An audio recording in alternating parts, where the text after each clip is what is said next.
Assalamualaikum warahmatullahi wabarakatuh. Nama saya Yulia Fiatika dengan NIM 12030303029. Kali ini saya akan menjelaskan kembali mengenai materi dari pertemuan ke-9 sampai ke-15 guna untuk memenuhi tugas akhir semester. Pada pertemuan ke-9, materi yang dibahas mengenai sejarah konstitusi. Yunani merupakan salah satu wilayah yang menjadi pangkal pemikiran dalam aspek apapun, termasuk konstitusi. Jadi, konstitusi sudah lahir sejak lama, walaupun memang pada saat itu secara tidak langsung disebut dengan konstitusi. Pada masa itu, hanya sebatas substansi-substansi seperti substansi pemikiran, kesadaran, dan sebagainya. Hal ini secara tidak langsung menunjukkan bahwa terdapat kesadaran dari masyarakat mengenai nilai-nilai konstitusi yang berlaku. Dalam perkembangannya, konstitusi terbagi menjadi dua aliran, di antaranya yang pertama, Rule of Law Anglo-Saxon diprakarsai oleh A.F. Deasy. Aliran ini memahami bahwa hukum dasar tidaklah mesti tertulis, jadi tidak ada hukum dasar yang tertulis bagi negara yang menganut Anglo-Saxon, contohnya itu Inggris. Yang kedua, Rechtsstaat Eropa kontinental. Tokohnya adalah Immanuel Kant, Paul Laban, Julius Stahlhelfting. Aliran ini merupakan kebalikan dari Anglo-Saxon. Eropa kontinental menghendaki hukum tertulis atau kodifikasi, contohnya itu Indonesia. Adapun kedudukan konstitusi, sejak kelahiran konstitusi terdapat 3 peran yang dikehendaki masyarakat. Yang pertama sebagai pembatas kekuasaan, di mana berarti ada aturan hukum yang membatasi kewenangan dari penguasa agar tidak terjadi tindakan kesewenang-wenangan. Yang kedua, pengatur kekuasaan. Maksudnya itu, konstitusi hadir sebagai garis haluan bagi para penguasa. Jadi kekuasaannya diberikan rambu-rambu atau aturan-aturan main yang harus dipatuhi agar terlaksananya kekuasaan tersebut dan dapat sejalan dengan tujuan dari negara tersebut. Yang ketiga itu penyamaan HAM. Artinya terdapat pengakuan HAM di mana hubungan antar masyarakat yang satu dengan yang lainnya tidak dibeda-bedakan, tidak ada diskriminatif, dan tidak ada kelas-kelas yang menjadi sekat. Dokumentari konstitusi, Piagam Madinah 622, Konstitusi Amerika Serikat 1787, Konstitusi Perancis 1791, Konstitusi Spanyol 1812, Konstitusi Norwegia 1814, Undang-Undang Belanda 1814, Konstitusi Italia 1848, dan masih banyak lagi. Selanjutnya pertemuan ke-10 mengenai terbentuknya konstitusi. Berdasarkan kondisi pada negara-negara di dunia, terdapat 3 proses pembentukan konstitusi. Yang pertama itu given atau diberikan. Jadi, konstitusi itu dibentuk atas dasar pemberian dari seorang penguasa, di mana salah satu negara yang melakukan proses ini adalah oktroi atau kaisar Jepang atau penguasa Jepang yang pada saat itu atas dasar inisiatif atau kesadaran bahwa negara tersebut membutuhkan dasar, maka pemimpin memberikan hak dan menampung aspirasi dari masyarakat untuk membentuk aturan dasar yang mengatur tentang mereka sebagai warga negara, pemimpin negara, maupun hak dan kewajiban di antara mereka. Yang kedua, on purpose. Konstitusi memang disediakan atau sengaja dibuat oleh masyarakat negara dan petinggi negara atas dasar kesadaran mereka masing-masing. Konstitusi ini dibuat atau dipersiapkan ketika akan mendirikan sebuah negara. Negara yang menganut proses pembentukan on purpose adalah Amerika Serikat. Konstitusi Amerika Serikat yang disusun oleh Majelis Konstitusi di kota Philadelphia pada tanggal 1 Maret 1781 dan disahkan pada 17 September 1787. Yang ketiga, evolution. Sebuah proses pembentukan konstitusi dilakukan atas dasar perlawanan atau upaya yang sangat fundamental dan menyeluruh. Bahkan dengan proses ini merupakan upaya pembentukan konstitusi yang apabila dilakukan dapat terjadi kekacauan dan ketidakstabilan pada suatu negara. Negara yang melakukan proses ini adalah Prancis tahun 1971, Uni Soviet 1917, dan Spanyol 1932. Selanjutnya ada Staatsfundamental Norm. Menurut Nawiaski, Staatsfundamental Norm adalah landasan umum dari suatu tatanan hukum, Undang-Undang Dasar. Menurutnya, terdapat 4 teori. Teori von Stauffenberg der Rechtsordnung. Yang pertama itu ada norma fundamental negara. Yang kedua, aturan dasar negara. Yang ketiga, undang-undang formal. Dan yang keempat, peraturan pelaksanaan dan peraturan otonom. Terdapat kaitan antara ideologi dan norma dalam sebuah konstitusi yang dimana situasi dan kondisi masyarakat suatu negara sebagai penentu konstitusi tidak bisa disamakan dengan setiap negara yang memiliki ideologi dan norma yang berbeda. Adapun pengertian dari norma dan ideologi adalah yang pertama ideologi. Ideologi merupakan keseluruhan pandangan cita-cita, nilai, dan keyakinan yang ingin diwujudkan dalam kenyataan hidup yang konkret. Yang kedua, norma. Norma adalah petunjuk tingkah laku yang harus dilakukan dan tidak boleh dilakukan dalam hidup sehari-hari berdasarkan suatu alasan atau motivasi tertentu dengan disertai sanksi. Sanksi sendiri memiliki arti, ancaman, atau akibat yang akan diterima apabila norma tersebut tidak dilakukan. Selanjutnya adalah pertemuan ke-11 mengenai konstitusionalisme dan negara. Adapun pengertian diantaranya, yang pertama konstitusi. Konstitusi merupakan kumpulan peraturan dasar sebuah negara yang mengatur hubungan pemimpin dengan warga negara dengan warga negara lainnya, dan juga garis-garis haluan suatu organisasi. Negara adalah suatu organisasi kekuasaan yang di dalamnya memiliki komponen-komponen yang terdiri dari pemerintahan, rakyat, wilayah, dan pengakuan dari negara lain. Selanjutnya, konstitusionalisme adalah negara yang menganut atau menggunakan suatu konstitusi dalam penyelenggaraan kehidupan berbangsa dan bernegaranya. Selanjutnya, kepentingan konstitusi. Yang pertama ada dasar dari berdirinya suatu negara beserta tujuan dari negara tersebut didirikan. Yang kedua, acuan baku bagi penyelenggaraan kekuasaan negara. Yang ketiga, konstitusi memuat hak warga negara agar tidak terjadi kesewenang-wenangan. Adapun pengertian konstitusionalisme menurut para ahli, yang pertama menurut Ramlan Subakti, konstitusionalisme adalah penganut pengadilan atas kekuasaan dasar. Yang kedua, C.F. Strong, konstitusionalisme merupakan kumpulan prinsip-prinsip yang mengatur kekuasaan pemerintahan, hak-hak pihak yang diperintah atau rakyat, dan hubungan di antara keduanya. Yang ketiga, menurut Jim Lee, konstitusionalisme merupakan semua konstitusi yang selalu menjadikan kekuasaan sebagai pusat perhatian, karena kekuasaan itu sendiri pada intinya memang perlu diatur dan dibatasi sebagaimana mestinya. Dan yang keempat, menurut Elidar Chaidir dan Sudi Fahmi, konstitusionalisme merupakan alat rakyat mengkonsolidasikan kedudukan politik dan hukum dengan mengatur kehidupan bersama untuk mencapai cita-cita. Selanjutnya, pertemuan ke-12 mengenai konstitusi Madinah dan ketatanegaraan modern. Ada yang menyebut konstitusi Madinah dengan nama Syahifah Madinah.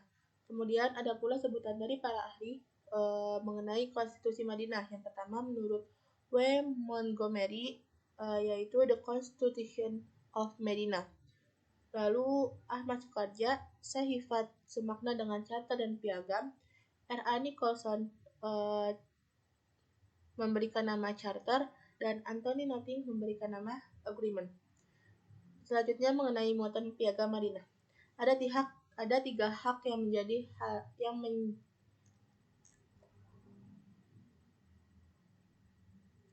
Selanjutnya, muatan piagam Madinah. Ada tiga hak di dalam piagam Madinah ini. Yang pertama, kesepakatan, yaitu heterogenitas. Maksudnya, masyarakat Madinah kala itu sangat memiliki tingkat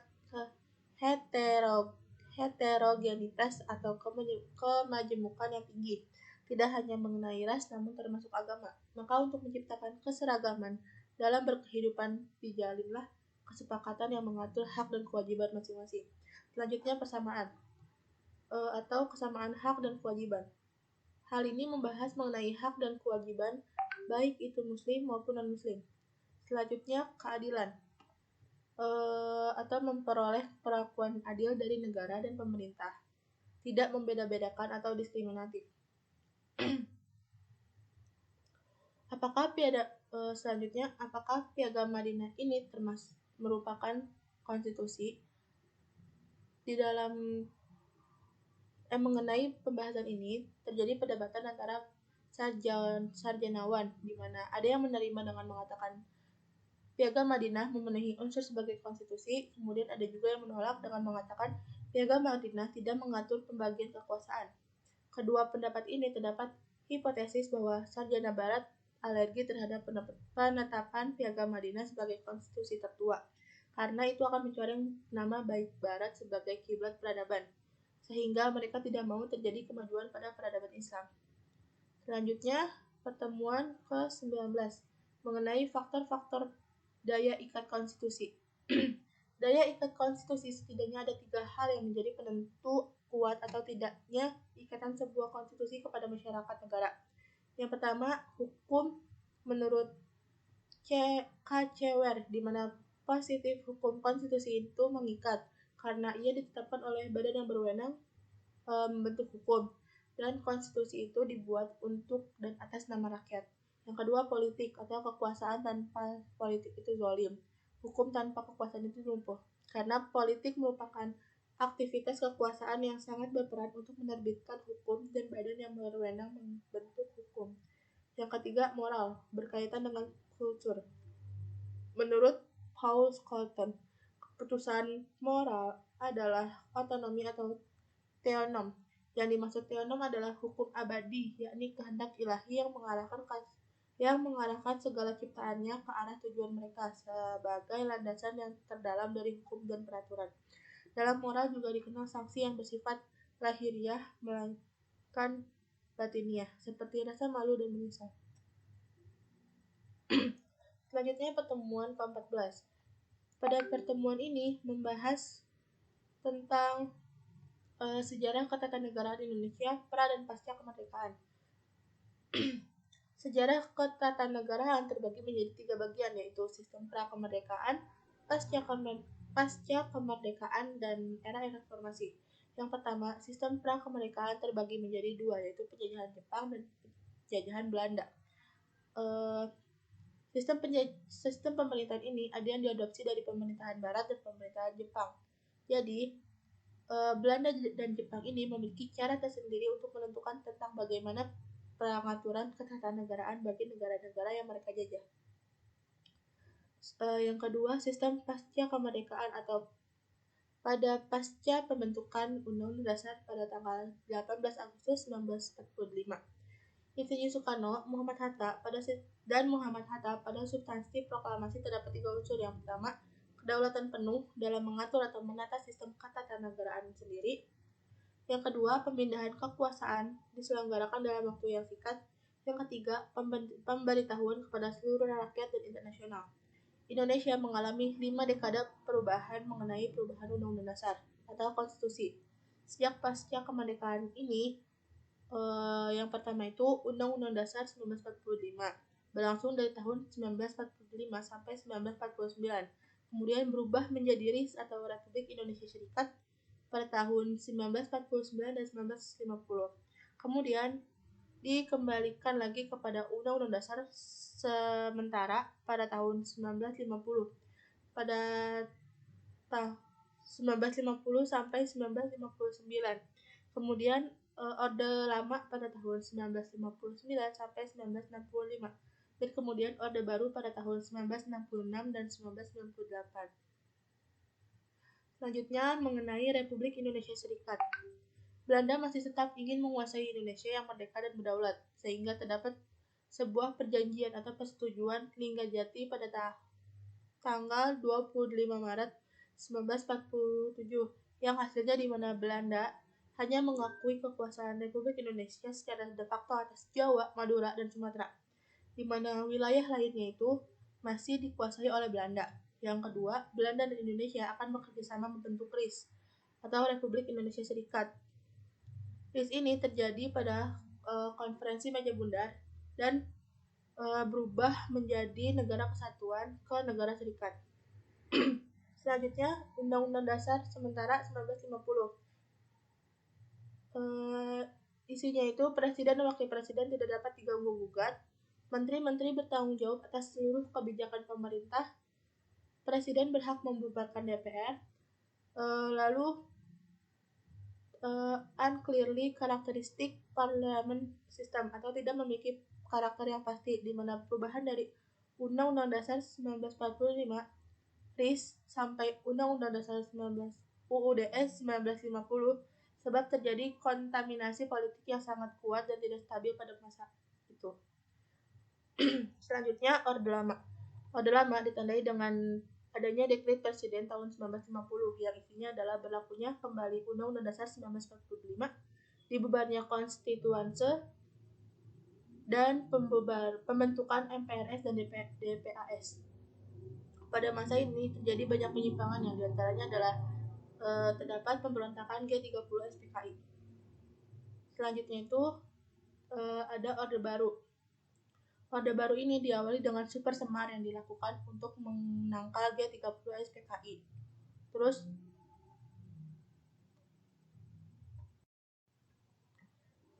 lalu Orde Baru bertekad menjalankan kembali Undang-Undang Dasar 1945 dan Pancasila secara murni dan konsekuen.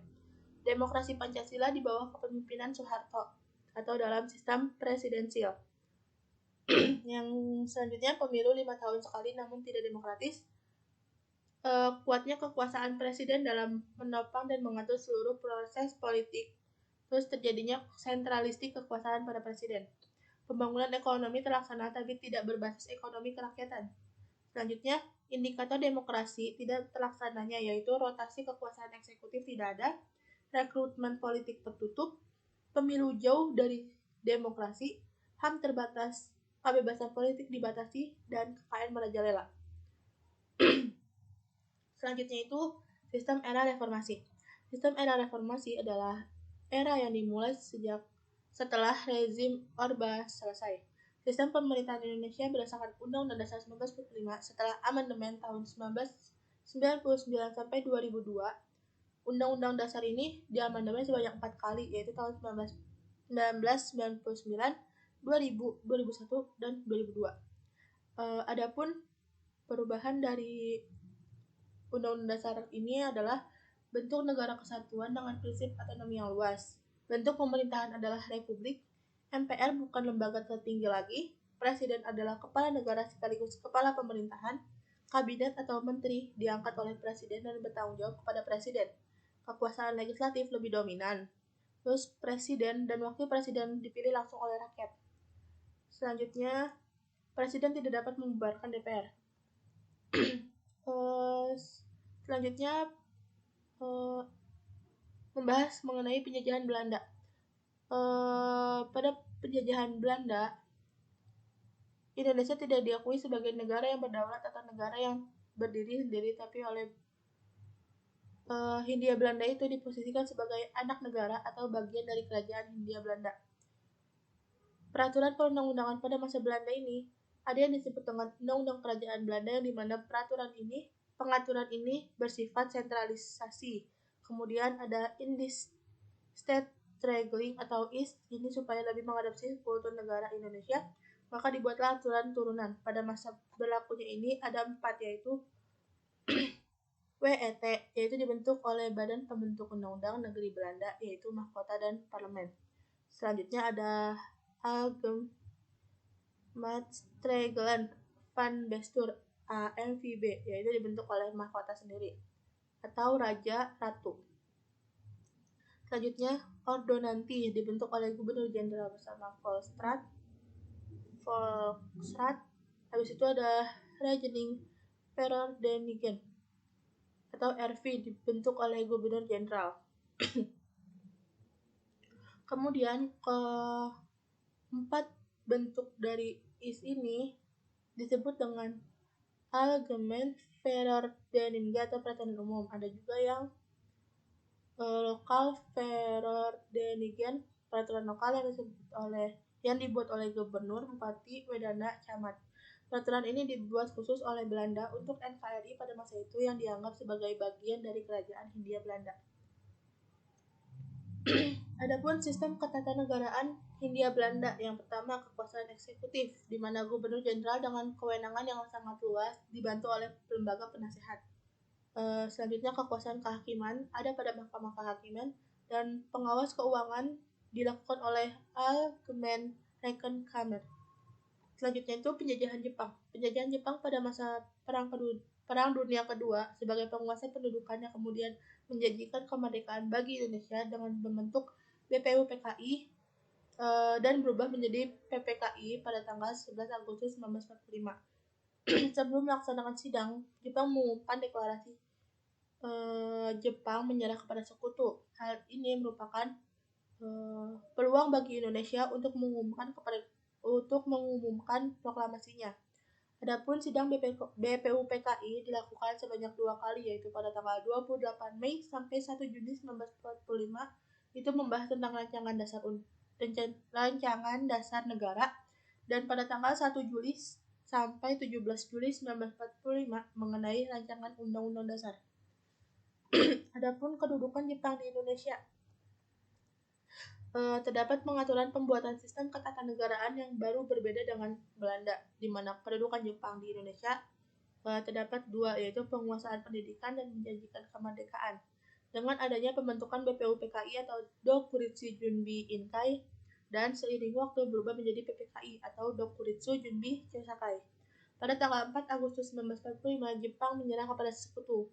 Dikarenakan waktu yang sangat singkat, Jepang tidak dapat membuat peraturan ketatanegaraan yang menyeluruh seperti Belanda.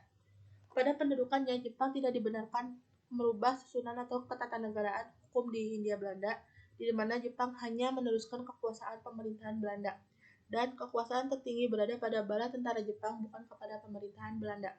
Hal ini membuat Jepang tidak bisa membuat aturan atau perubahan pada sistem ketatanegaraan secara menyeluruh di Indonesia, yang dikarenakan beberapa hal, yaitu waktu atau usia yang singkat, terus terdapat aturan-aturan yang tidak boleh dilanggar oleh Jepang, dan beberapa faktor lainnya. Jepang membagi 3 wilayah besar Indonesia, yaitu Pulau Sumatera, Jawa, dan daerah selebihnya. Hal ini dilakukan guna untuk mempermudah mengontrol Indonesia.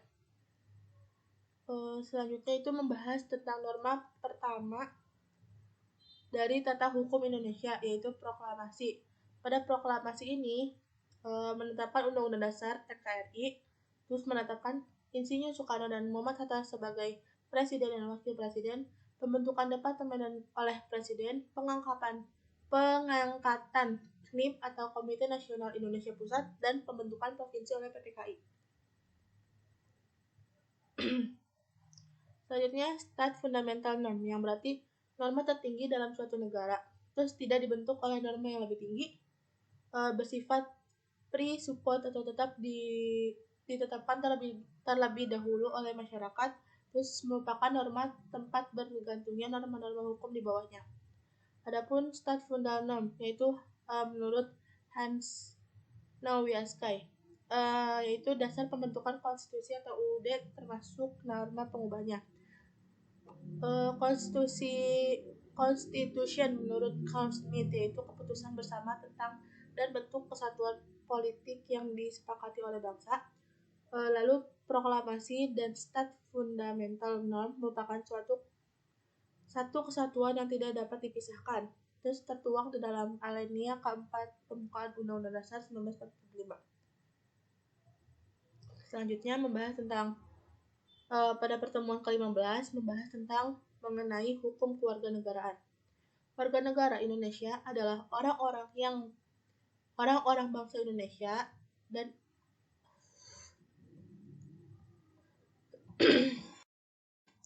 selanjutnya adalah pertemuan ke-15 mengenai hukum kewarganegaraan. Warga negara Indonesia merupakan orang-orang asli Indonesia dan orang-orang bangsa lain yang disahkan dengan Undang-Undang Dasar sebagai warga negara menurut Undang-Undang Nomor 12 Tahun 2006. Selanjutnya, Pengertian warga negara. Warga negara merupakan komponen penting yang memang harus ada di dalam suatu negara. Ketika tidak ada warga negara dalam suatu negara, maka negara tersebut tidak memenuhi unsur dan tidak dapat dinyatakan sebagai negara. Selanjutnya, diaspora atau masyarakat Indonesia di luar negeri adalah emigran dan keturunannya yang tinggal di luar negeri yang bukan tempat kelahirannya dan bukan negara nenek moyangnya, baik secara permanen maupun sementara, tetapi masih mempertahankan hubungan erat dengan negara asalnya. Adapun asas-asas yang dianut dalam hukum kewarganegaraan di NKRI yang pertama, asas ius sanguinis atau law of the blood, di mana asas ini menentukan kewarganegaraan seseorang berdasarkan keturunan, bukan berdasarkan negara tempat kelahiran. Yang kedua, asas ius soli, di mana asas ini merupakan asas yang menentukan kewarganegaraan seseorang berdasarkan negara tempat kelahiran yang diberlakukan terbatas bagi anak-anak yang sesuai dengan ketentuan yang diatur dalam Undang-Undang Kewarganegaraan. Selanjutnya, asas kewarganegaraan tunggal, di mana asas ini menentukan satu kewarganegaraan bagi setiap orang. Selanjutnya, asas kewarganegaraan ganda, di mana asas ini menentukan kewarganegaraan ganda bagi anak-anak yang sesuai dengan ketentuan yang diatur dalam Undang-Undang Dasar Undang-Undang Kewarganegaraan. Selanjutnya, dwi kewarganegaraan terbatas. Kewarganegaraan ini paling banyak dianut yang pada umumnya untuk melindungi anak-anak di bawah usia 18 tahun yang lahir dari hasil perkawinan campur atau mendapatkan kewarganegaraan karena asas ius soli. Asas ini memerlukan izin tertulis dari pemerintahan. Di Indonesia, anak yang lahir dari perkawinan campur dapat berakibat memiliki kewarganegaraan ganda. Setelah 18 tahun atau sudah kawin, anak tersebut harus memilih salah satu kewarganegaraannya. Contohnya Indonesia dan Jerman. Selanjutnya, dwi kewarganegaraan penuh. Itu contohnya Australia dan Armenia dan Yaman. Adapun dwi kewarganegaraan bersyarat, contohnya itu Spanyol, Pakistan, dan Maroko. Ada juga negara non-dwi kewarganegaraan, yaitu Norwegia, Islandia, Vietnam, dan Myanmar. Selanjutnya, beberapa negara yang memiliki karakteristik dalam hukum kewarganegaraan terdapat di Sri Lanka, Belanda, Jerman, dan Vietnam. Penjelasannya yang pertama, Sri Lanka menerapkan dwi kewarganegaraan dengan izin dan syarat yang dikaitkan dengan pendidikan dan kemampuan ekonomi. Seperti Max berusia 55 tahun dapat pendidikan tinggi, punya aset yang tidak bergerak di negara. Yang kedua, Belanda menerapkan sistem dwi kewarganegaraan terbatas jika warga negara karena naturalisasi dan lahir di negara ius soli, dan negara tersebutlah yang berwenang mencabut kewarganegaraannya. Selanjutnya, Jerman. Di Jerman menerapkan sistem dwi kewarganegaraan terbatas dengan izin tertulis karena persetujuan pemerintah melalui menteri dalam negerinya. Dan yang terakhir, Vietnam. Vietnam menerapkan single nationality, yaitu kecuali ditetapkan lain oleh undang-undang. Jadi selama ada yang mengaturnya maka terdapat pengecualian. Sekian yang dapat saya sampaikan mengenai materi pertemuan 9-15. Apabila terdapat kesalahan, mohon dimaafkan. Wabillahi taufiq wal hidayah. Wassalamualaikum warahmatullahi wabarakatuh.